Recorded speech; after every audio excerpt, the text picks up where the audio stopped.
Hi, I'm Joe Walensky. I'm Program Manager for Convey UX. That is Seattle's annual user experience conference. We've done it 7 years in a row. It's produced by Blink, and we've got our 8th one coming up March 3rd, 4th, and 5th in downtown Seattle.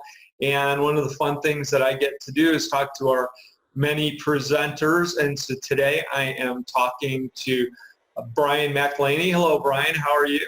I'm doing well. Thanks for having me. Well, I'm talking from Blink's downtown Seattle headquarters. Where are you talking to us from? I'm here at Think Company. I'm the Senior Vice President of Technology here. And where are you located? We're in Center City, Philadelphia, or at least my office is. We also have offices in one of the Philadelphia suburbs, Conshohocken, and also in Denver, Colorado. Oh, good. Well, it's great to have you involved, and also to have some Philadelphia area perspective in the conference. Good place to always start is for you to talk a little bit about your background and what types of things that you do. Sure. As I mentioned earlier, I'm the Senior Vice President of Technology here at Think Company. We're a user experience design firm, mostly large enterprise process and service design, and then product design is sort of an extension of those things. My background is kind of unique, I think, as an engineer, in that I've had a lot of diversity in the types of organizations I've worked with. I spent a lot of time working in consultancies like this one. I've also worked on internal teams, where my work product wasn't sold. I was sort of like overhead, for lack of a better word, and also for product companies. So where people sold things I built rather than my time. And then also, a pretty wide expanse between like giant enterprise organizations and super early stage startups.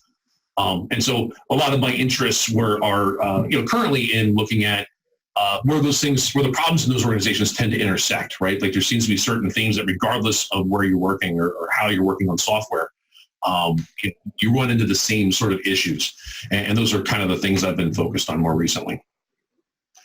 Well, you're probably really busy doing a lot of different types of things. Are there any certain categories of projects or domains, industry areas that you tend to work with, or is it more a variety, constantly changing? I think there's probably been a lot of variety to it. Currently, a lot of my focus personally is on dealing with large legacy systems. So, operationally, currently, that's a lot of design systems work and in helping organizations understand how design systems can help them, make more sense, I guess, of, how workflows work throughout their systems. And then also lately, spending a lot more time looking at things like socio-technical architecture. So this idea that there's like Conway's law says that, the way we make decisions shapes our architecture. Our systems reflect the organizations that create them. But if your organization grows a whole lot and changes over time and how you make decisions and what you value, starts to shift, if the architecture doesn't change, then things become hard to maintain, right? And so from an R&D perspective, we've been very focused on that more recently. But yeah, so I guess I have the pleasant position of being able to sort of like live in both worlds right now, between things I'm actively doing for clients and then things we're spending more time, I guess more academic research on.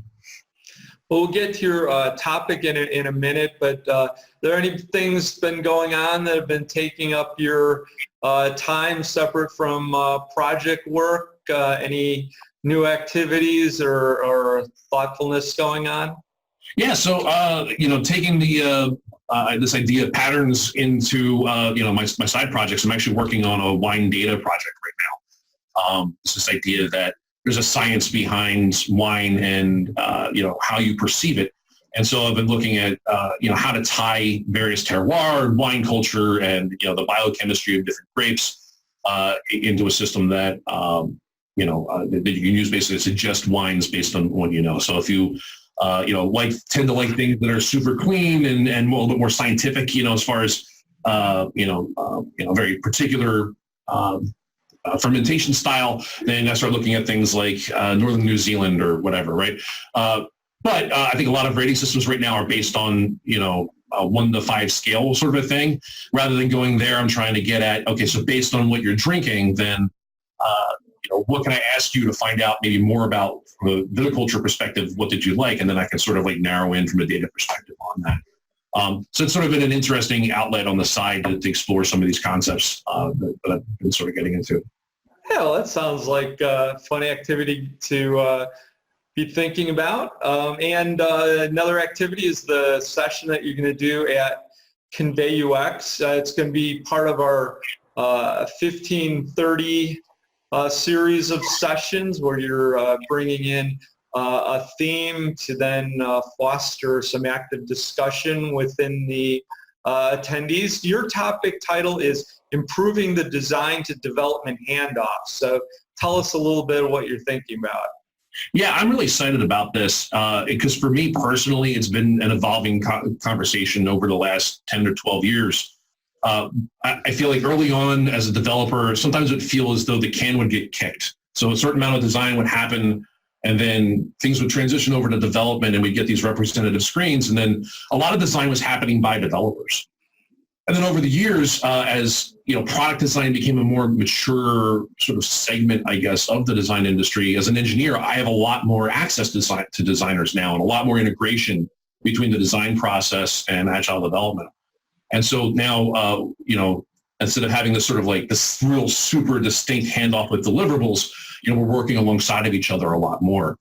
And so I'm real curious. I have some things that I've gotten involved with. So things like having UX designers is just part of the natural outcome of defining workflows, helping us to define behavioral specs that could be written in code and then run to make sure that we don't have regressions in our code while we're building.